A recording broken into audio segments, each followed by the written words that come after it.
Welcome to M&A Plus, the art after the deal, the podcast where we move beyond the transaction and into the real work of turning deals into long-term success.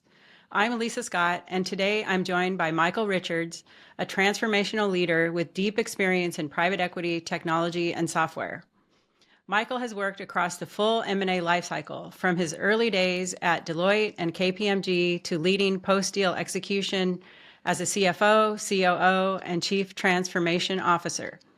He's been an operating partner at Symphony Technology Group, working on tech and software carve-outs, integrations, and value creation, including the RSA Security carve-out where we first met. In today's conversation, we'll explore what it really takes to transform tech and software companies post-deal, the biggest challenges in execution, and how technology and AI are shaping the future of M&A and business transformation. So let's get started with Michael. Welcome to M&A Plus, the art after the deal. Glad to have you here. Thank you for spending some time with us today. So the first topic I wanted to ask you about was just to kind of get an understanding of your career journey, maybe walk us through your career path from being a consultant to moving into private equity, and then your leadership roles in the tech industry. Some of the key turning points for you were. Well, I began life as an accountant. Go way, way back in time. That was kind of my functional expertise. You mentioned I was at Deloitte. I was an auditor for a handful of years, and then kind of moved into a national office stint and a rotation, a couple of year assignment. And I'm really dating myself. This was in the kind of mid to late 90s. While I was doing that work, I was exposed to private equity, and this was kind of at the time where the Soviet Union was collapsing, and I was working with kind of a dedicated team within my firm to help a private equity firm. At the time, it was one of just a few. We know that firm as KKR. They were interested in acquiring a truck manufacturer in the former Soviet Union / Russia that also owned roads and bridges and grocery stores and apartment buildings. And Lisa, you'll appreciate this. My job was to kind of work with the SEC to present a set of financial statements that carved out the truck manufacturer from the rest of the community and issue kind of high yield bonds to finance that acquisition. And I really fell in love with the power of capital at the time, like what capital can do to unlock and unleash kind of value creation, products, and employment opportunities in a former communist country. It was pretty interesting for me. So when my national office stint was over, I volunteered to join Deloitte had a dedicated team just serving KKR, and that's what brought me out from the East Coast out to San Francisco to work with KKR. So I've been in private equity, in and around private equity ever since, even to today. And sometimes that was, as a consultant, kind of leading a practice at either Deloitte or KPMG, leading the private equity diligence, structuring, post-execution or post-closing execution work, or inside a private equity firm, like you mentioned, STG, as an operating partner, or in a company backed by a private equity firm. And so that would have been the Muse Group, where we did kind of building of the institution and the infrastructure to support the business, or through an acquisition and integration, or now where I'm at, kind of a media technology company working through a longer term product transformation and enterprise transformation that kind of wraps around that. Yeah, does that answer your question? It does. So it sounds like you were in maybe a few different industries. Is technology your core focus? It happens to be now, but look, I've been around energy, healthcare, retail, grocery. I mean, you name it, I've been around it and really deep. I would say since like around 2018, I've been pretty focused on technology. I spent a couple years very deep into the music technology space, and now happen to be in software that serves the media industry. And look, every industry is unique, but I find that there's pattern recognition you develop. So I'm a true kind of lover of business models. I mean, that's kind of that intellectual curiosity that keeps me fired up every day. Is there are issues that transcend all industries. There's pattern recognition, like I mentioned, and how to kind of combine unique kind of niche intelligence around a specific product or an industry with kind of a broad spectrum of background across industries that's actually fun for me. So to answer your question, technology is generally where I'm at today, but Hmm. probably not always. Right. So you mentioned the music industry. So it sounds like you have an interest in music tech as well. What kind of influenced your passion for that? If you must know, I do love electronic music, Hmm. and I make a style of music called Dad House. There was a point in around 2017 where my client at TPG was a large private equity firm who was interested in putting money to work in the music industry. At the same time, that was about the only industry I hadn't had much exposure to, and I Hmm. thought, well, that's interesting. I kind of like music. Hmm. And capital was, and technology was like dramatically changing the music industry. And I just didn't know how it would change. And I think the music industry is pretty interesting because it was set up to kind of keep people out. It's a very kind of old legacy, brittle industry before, technology came, obviously with streaming, but across the board from creator tools to artist management to live entertainment, the industry really was going through some radical change, and capital was needed as a catalyst in some areas, but also as a growth multiplier in others. So I worked very closely with a couple private equity firms Hmm. to put money to work in the music industry, but personally also fell in love with the creative process.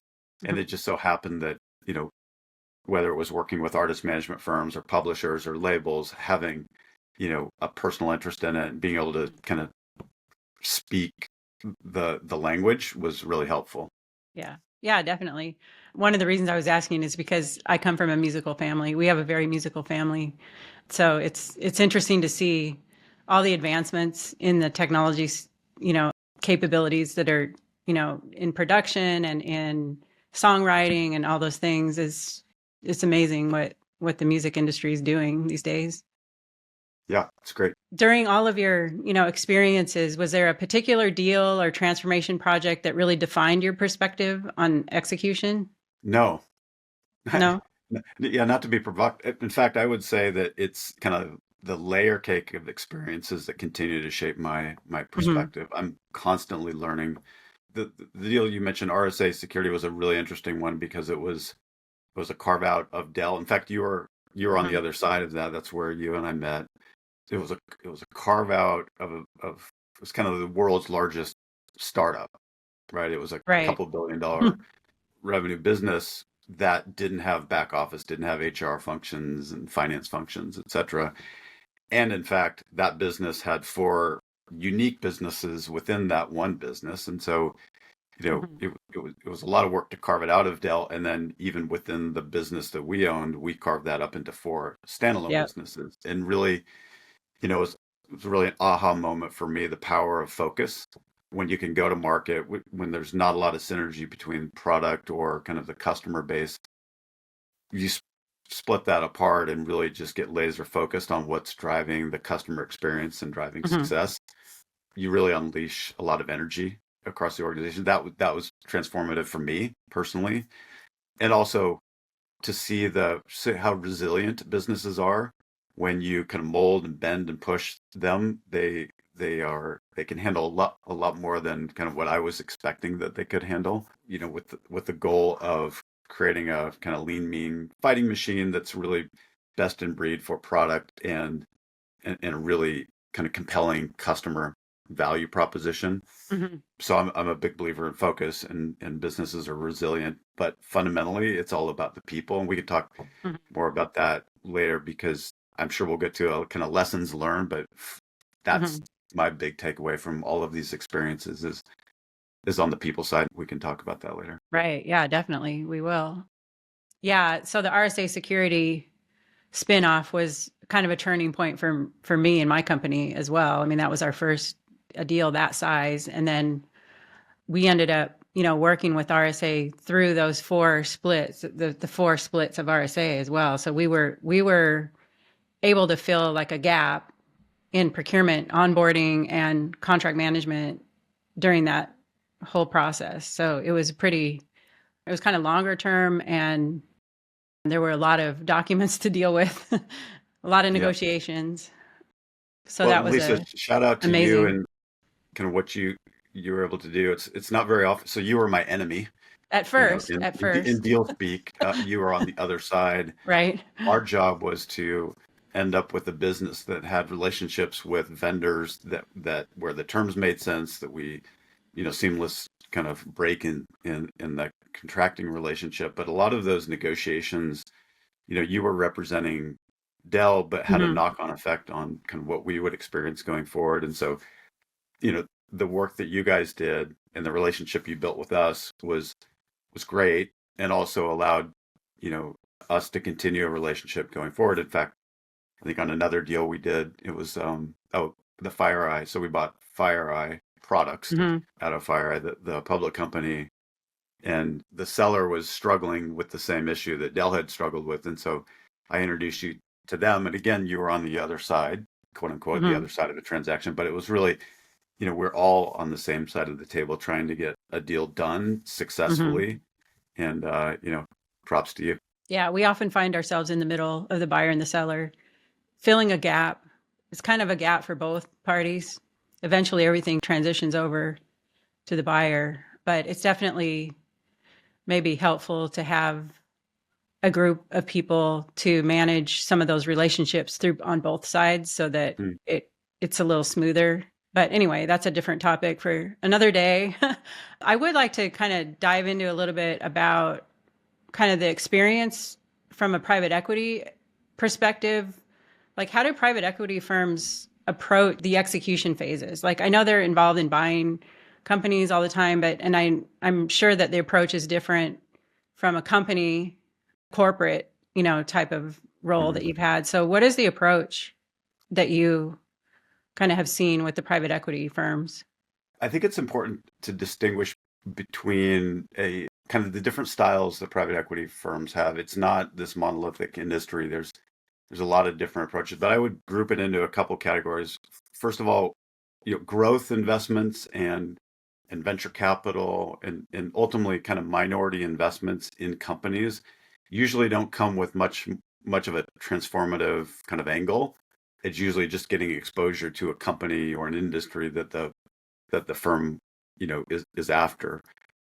The private equity world that I'm involved with is generally control oriented investing, which means that you then have the keys to the company and you can make changes. So that's kind of step one is that sort of investing. But then even firms that do control oriented investing, there's a lot of different styles. And in fact, the industry grew up in the beginning as, one that was really good at financial engineering and leveraging the balance sheet. There are other investment styles that are very focused on, getting exposure to an industry that is, on the cusp of growing, or maybe there's going to be some consolidation in the industry. And so there's an easy exit, afterwards. And so they're kind of accumulating assets and just holding them. But the place where I think there's a tremendous amount of value creation opportunities is a private equity firm that is a control oriented, but also has an operating orientation. And that fundamentally is your question. So how do they approach transformation and kind of operating orientation in the real life of a deal? And it starts with due diligence. It starts with kind of developing a thematic about what are the levers within the business. Sometimes it's a cost takeout opportunity. Sometimes it's, a product replatforming. Sometimes it's a go-to-market effort that needs to be optimized or a new pricing model. Where we are in the industry right now within private equity, there are some firms who have taken that approach and kind of put it on steroids to create a playbook sort of Hmm. approach, which is, you know, and generally that's focused on cost takeout, where you find a company and you've got benchmarks that say, finance, HR, IT, those should be running at, X% of revenue. And if they're not, then there's probably some cost cutting we can do. That playbook sort of style, it's relatively easy to scale because you're kind of doing the same thing. You're running a playbook on all of your companies. And so there are lots of private equity firms that have that approach. The other side of the spectrum is a much more bespoke kind of transformation, kind of operating orientation, which is what's unique about the company, what's the value proposition, and how can we accelerate either growth or accelerate a transformation of the product or the business model to drive a more attractive margin profile, for example, for the company. Hmm. Sometimes that's a cost cutting exercise. Sometimes that's the introduction of technologies to kind of machine learning, or we talk about AI as well. But there's lots of different things. But my point is that the operating team, the operating partner team within a private equity firm that is focused on that kind of bespoke approach, it's not as scalable. It's a little bit slower, but Hmm. often you get better results and more Hmm. sustainable results. Right. Yeah, I noticed some of the P firms we work with, some of them are a lot more hands-on than others. And I know maybe it depends on the details of the deal, which I don't usually, know. But it's interesting to see the different approaches that exist. What would you consider a post-deal success then? I mean, I know there's different goals to be achieved, but are there metrics that are tracked, or, how is that determined if it's successful or not? Well, that's the kind of the beauty of private equity is there's only one number that really matters at the end of the day for their business model, and that's the returns that they get when they sell the business.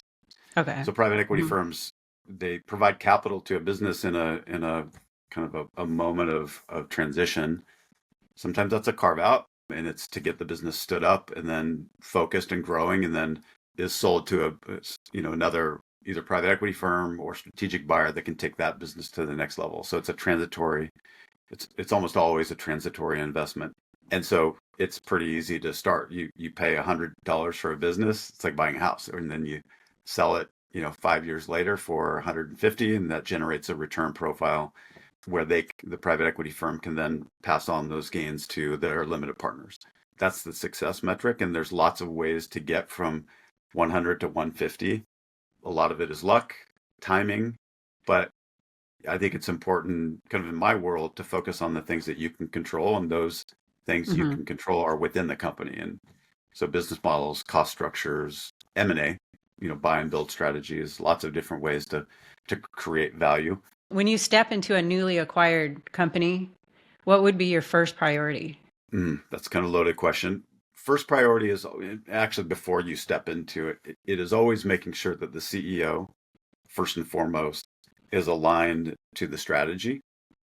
So the investment thesis will come with a kind of a set of hypotheses and a set of kind of bigger picture, quick actions, and longer term kind of, I would say, transformation steps. But the CEO needs to be completely aligned, and if not, maybe that plan changes, or maybe it's time. Mhm. There's a need for a different CEO. So that's where it starts, and that cascades down to the C-suite. Generally, it's up to the CEO to do that, but Mhm. often the private equity firm and the operating partner team around the investment works very closely with the C level to Mhm. make sure that everyone is aligned on what the plan is. Mhm. But then again, plans change. I mean, Mhm. the reality is nothing will ever go according to plan. And so having a structure that is, constant feedback loops, constant monitoring, and being very adaptable Mhm. to market realities and market conditions, and actually what's happening within the business is really important so that you're pivoting very quickly and very action oriented. Yeah. So it sounds like the first priority is to actually have a plan in place, That helps. Yeah, right? that I've helps. heard I've heard stories where there's no plans in place. So just Well, um sometimes it happens, and that's a different style of investing where, let's just say here's a mouse. Okay. Let's just mhm. say you've got this wild theory that in 2 years the mice industry or mouse industry is going to go bonkers, and so you just want, as a private equity firm, to get exposure to the mouse industry. That was a bad Mhm. example, but you want exposure, so you'll just go find a good deal, a good a business that is operating really well, making mice, and own it, and just ride kind of the rising tide raises all the boats, including Mhm. the exposure you have. So that's one style, and you don't really need much of a plan for that. Your value add is really just unlocking, holding that asset, and maybe Mhm. putting the right capital structure on it and the right management team, and that's it. Can you comment on like what maybe some of the biggest mistakes are when trying to turn strategy into results? Oh, sure. It is creating that diligence plan closing the deal and then just Mhm. walking away onto your next deal and really not monitoring, Oh, um, right. Hmm. results. That's the execution phase does not happen without close monitoring, tracking milestones. It's kind of program management 101 to begin with. And so you think about it as a corporate governance exercise, but a very active corporate governance. Hmm. So I've seen private equity firms to do that. And this often happens where one of the downsides of having a private equity firm who has a very active deal making team, kind of deal origination team, and then Hmm. an operating team who Hmm. runs on a playbook is the deal gets done and then the company gets tossed over the transom to the operating team. The operating team's running a playbook, but there's no kind of synergy between the deal team and the operating team Hmm. to think about the inevitable changes that have to happen Hmm. because the market changed or there's an M&A opportunity or you had some turnover unexpectedly in the leadership team. And then if you're just the operating team running a playbook and not, a cohesive team with the deal and the investment thinking behind it, you kind Hmm. of you get stuck and you get turnover and people change and then 5 years later you realize you really never got anything done. Right. Yeah, exactly. I've had a lot of guests say the same thing about the siloed nature of the different teams, and how that kind of maybe is detrimental to the success of the execution of the strategy.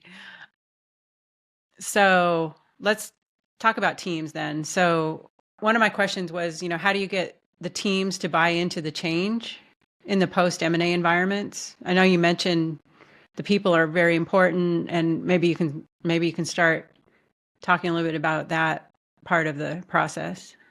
Yeah, there's a culture aspect to this that is often overlooked as actually the most important thing. I don't want to use too like consultancy speak, but really a growth mindset, constant, relentless innovation, and embracing of constant change is the DNA that is needed in an organization going through of an ownership change, a transformation, even a layer deeper than that.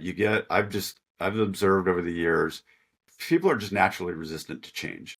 But at the same time, is people are also very good at just playing along because even especially in carve-outs where you're used to a big corporate entity that's, every year there's like 8 new strategies that come along and everyone kind of nods their head and year after year they change, they keep doing their job, and we just kind of nod at the new strategy.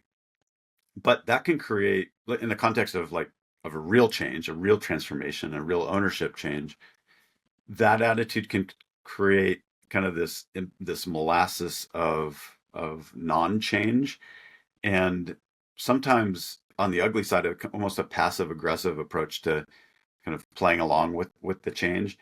I think it's really important to get those those intellectually curious leaders who embrace the change, who think about change as an opportunity, not just, oh no, I have to do something different now. Hmm. And that's hard. And almost this sense of urgency that if we don't do this, we're going to die. It's like change or die. So there's a little bit of fear, but also a lot of opportunity that can come from that change. And so if you get, it all starts with the CEO and really kind of mapping out a vision. I like to think of it as, I mean, I can go back to this book that I read in college called Seven Habits of Highly Effective People, or you can go to Hmm. the Amazon AWS approach, which is you start with kind of writing a press release for what you want the thing to be when you're done with it. So always Hmm. starting with the end in mind and kind of creating that vision at the CEO level on down and constantly preaching, being almost, I use the word preachy about it, but it really has to be like this is where we're going. Hmm. And, if you don't want to be part of this journey, that's fine. It's not for everyone, but Hmm. constantly be promoting and providing, attaboys to everyone who's kind of driving in that same Hmm. direction. And then importantly, those who aren't, sometimes it's important to replace them. What I heard you say also was it's important to choose the right person with the right kind of attitude and the right capability in managing that in the leadership roles. There's a fine line between being that hard driving change agent Mm-hmm. and being a style that earns trust, the trust of the Mm-hmm. team. And I think that all starts with kind of being a servant leader is how I think about it. It is, that leader is also a player, so a player coach, Mm-hmm. the attitude of how can I help, being transparent, being adaptable, Mm-hmm. but also just action, action, action. Yeah. Um, it's not about kind of setting up, weekly recurring one-on-one check-ins Mm-hmm. and Mm-hmm. creating the PowerPoint slides. It's not about that. It's action, make mistakes, Mm-hmm. pivot, be transparent, and be of service as a leader. And I think that Right. goes a long ways to developing the trust of the team, and they need that because everyone's going through hard things. But it's like you're in the trenches working together, and if you all are Mm-hmm. sharing the pain, you're going to share the benefits of the outcome as well. Right. That's a good point. And also empowering people and kind of influencing people in like a positive way. You're going to get better results. Like trying to motivate the team to go a certain direction by being the example. That type of leadership is pretty powerful. Yeah. Yeah, and I think that goes to another point is like how do you structure the team? By the team, I mean the team driving the change that you're Mm-hmm. trying to create. Some firms or companies will just take the approach of hire a consulting firm. They'll come in and they'll program manage the transformation. Mm-hmm. And then some companies are like, no, never. We're doing it all internally. We know better than anyone. I think Mm-hmm. there's a nice middle ground where, Mm-hmm. you know, those who build it and need to live with it. And so that's a fundamental point that Mm-hmm. needs to be remembered. You can't outsource it all. Mm-hmm. But at the same time, engaging firms that have the domain expertise that is not your core competence and getting them kind of around the table as well, like your firm in the case of procurement, or like an FTI or some firm that is very helpful and provide the legs and the horsepower to keep Mm-hmm. things moving is also a very kind of good use of resources. I think we're retiring the penny, so Mm-hmm. We that are. analogy, Yeah, I heard that. I heard about that. that'll go away pretty We soon, don't need to talk about pennies anymore. right? Or our kids will ask us, "What do you mean by penny? What is the Yeah, penny?" nickel Um, wise, nickel foolish. right. So you mentioned the constant communication. So that's another thing that I wanted to kind of talk a little bit more about. So is that what keeps the momentum going? Like, I mean, you want to create a momentum, right? Especially in the first 6 to 12 months. How do you keep the momentum going? I would think the constant communication you just mentioned would be one of those, one way. Well, from inside of a company, there should be a comms plan generally where you've Mm-hmm. got town halls, you've got one-on-ones, Mm-hmm. so you pepper the organization, whether they're Slack channels, weekly emails, etc. But the really important thing, and it goes back to that kind of program management 101, where you start with the end in mind. You create here's what it looks like at the end, and here's the roadmap. How do we get from here to there? Mm-hmm. And get very detailed about the work streams, the milestones that you've got to hit, the Mm-hmm. risks to hitting those, and the dependencies around those, and this is a great kind of use of an external firm who can manage the artifacts around this. But that is also a really good kind of dashboard sort of point of communications to the teams. The individual work streams who are driving the transformation need to see that where they're, you know, where are they, how are they tracking to their milestone commitments, and how are others who may or may not impact you, Mm-hmm. and how they all depend on one another for kind of reaching those milestones. I think that's a really important part of the communication, and it keeps the momentum going because people Mm-hmm. are held accountable for commitments that they make, and to see around corners when they're going to have problems and recruit help when they need it so that the all the trains are running on time. Yeah. Okay, that's great information. I want to switch to technology and AI now. So I know AI is the big thing now, and it's developing so quick, like we all can't even keep up with it. But do you see it helping, different aspects of M&A, and where is it helping? And do you have like, are there pros and cons to it? What do you think about AI in general? Yeah, well, the con would always be dollars spent on chasing the shiny new thing. And so there'll be a lot of that. But it's been pretty interesting, even just personally for me, to be involved in a situation where AI is the power behind a pretty radical product transformation I'm involved with. And I think that we're going to see this, and the opportunities to see this and drive it are right around the corner for almost all companies in technology, software, but also outside of technology. I'm pretty amazed at how productive people can be, even if you're, in the HR department or a sales team, a go-to-market team, or in the finance department, finding ways to use AI to cut, administrative burdens, or to um, kind of to create more programmatic approaches to what you're doing every day, and just Hmm. the way to think about processes or things that seem to be ad hoc, that you could actually turn them into a process and use AI to do that. It's it's here today. Company I'm involved with right now, we brought on a new CEO whose AI kind of front of mind is requiring that, well, requiring is that's a tough word, but encouraging everyone in the organization to take advantage of the subscription to a chat GPT or whatever the service is, but also find out, experiment, use that every day, and bring those experiences to a round table, a brown bag sort of lunch, and just talk about it. Like, how am I Hmm. using this? Whether it's at work or personal life, doesn't really matter, but just keep people used to how can I actually use this agent or tool to make Hmm. to free up time for me, or to make my work much more effective and Hmm. efficient, so that I can do other things.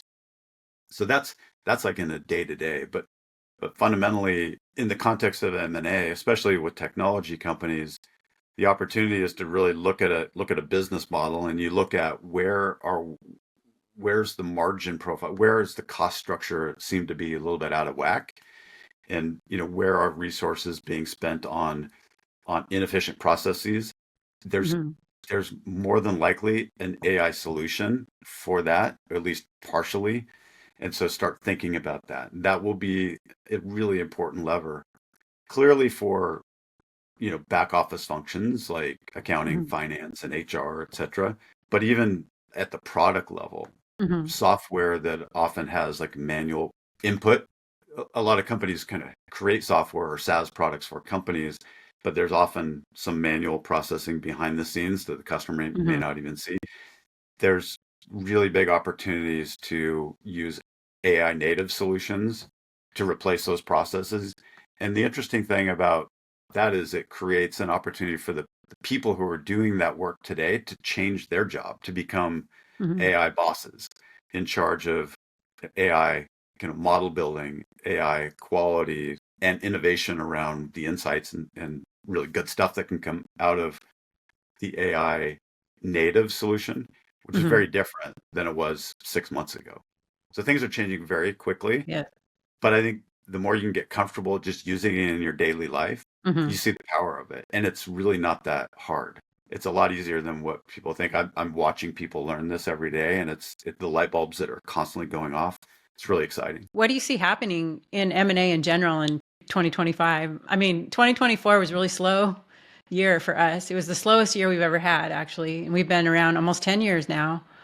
But it's starting to kind of slowly pick up now. But I don't know, I was wondering what you thought about it, and maybe even talk about what industries you think are going to have more M&A activity. I mean, I can kind of guess, but I'd like to hear kind of what you think about that.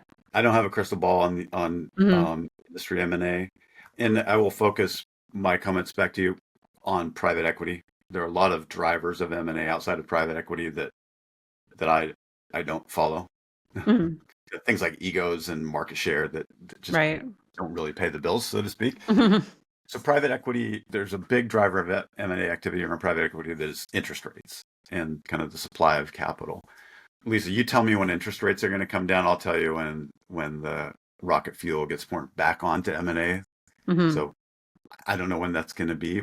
There's a lot of dry powder. A lot of private equity firms are very eager to get deals done.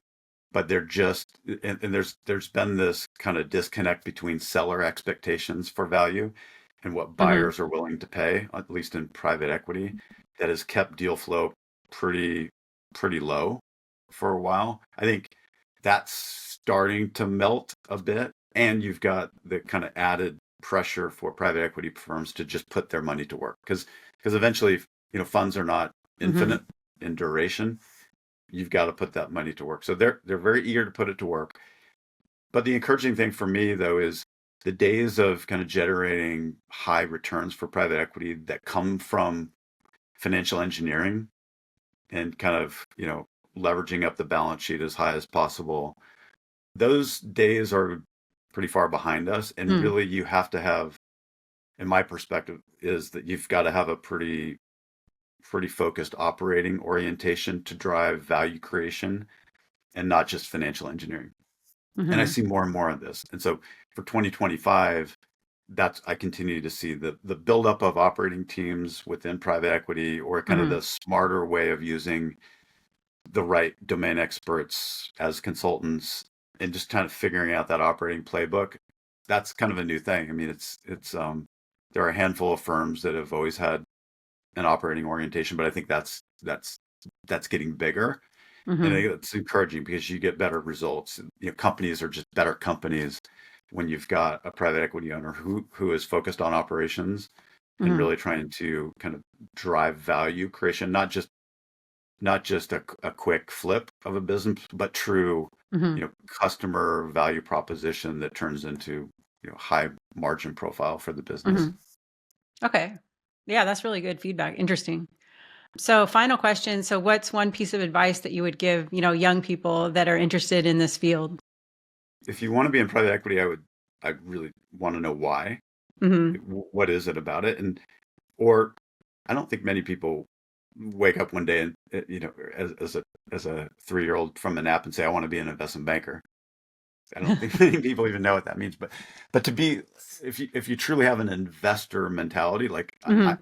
really want to be an investor as opposed to a trader Mm-hmm. or just kind of hang out on Wall Street, then that's a healthy approach. And to be a good investor, I just personally think I'm a bit biased, but I think it's very helpful to have a deep kind of functional background in something that's either law, so Mm-hmm. a corporate kind of legal background, or finance, accounting is really helpful, or even strategy, as long as it's kind of data driven, execution side of strategy and not just creating a bunch of PowerPoint presentations. Right. Well, that's good I advice think, especially for college students. yeah, I don't think you go to college to be a private equity investor. I think Mm-hmm. you find yourself as an investor by leveraging a deep skill set that gives you exposure to private equity. Mm-hmm. So Yeah. in my case, it was auditing, accounting, Right. and then kind of that was my wedge in, and I was an Right. expert in a certain area. And if you're there, then you have all the access to what other people are doing, Mm-hmm. lawyers, investment bankers, the private equity teams themselves, and the management teams themselves, and Mm-hmm. how business models work. And if you're kind of fundamentally a lover of how businesses work Mm-hmm. and how value is created inside companies, I think kind of that's the first step in becoming a very good investor. Right. Yeah, that's a good point. Yeah, because I mean, my background is also in the legal field, and I kind of fell into the M&A world, and I kind of observed there was a lot of gaps in that world, and it's also a world where certain people may be attracted to because there's a lot of opportunities to make things better, to improve. There's a lot of change. If you like change all the time, it's a good environment to be in because of the transformation, I guess is a good word for it. Transformational opportunities. So I kind of gravitated toward that as well, but I didn't start out that way. I would have never thought that I would have got into this field, in a planned way. It just sort of fell in my lap. Okay, so good. Thanks for being here. And where can our audience reach out to you if they wanted to contact you? Mm, Probably the best would just be LinkedIn. Hmm. Is probably the easiest way. I don't have a TikTok that you can go TikTok. go follow me on. Yeah, or yeah, no, LinkedIn is probably the best. Okay, good. Perfect. So thank you. There you That go. was an excellent conversation. Thank you, Michael, for breaking down the transformation of M&A strategy to real execution. One of my biggest takeaways is the post-deal phase is where the real value is created or lost. If you enjoyed today's episode, make sure to subscribe to M&A Plus, The Art After the Deal on your favorite podcast platform. And if you want to go deeper into post-merger integration, transformation, and execution strategies, check out our past episodes and check out our resources page at intoedge.com. Michael, thanks again for sharing your expertise. And to our listeners, until next time, keep turning deals into success. So bye for now.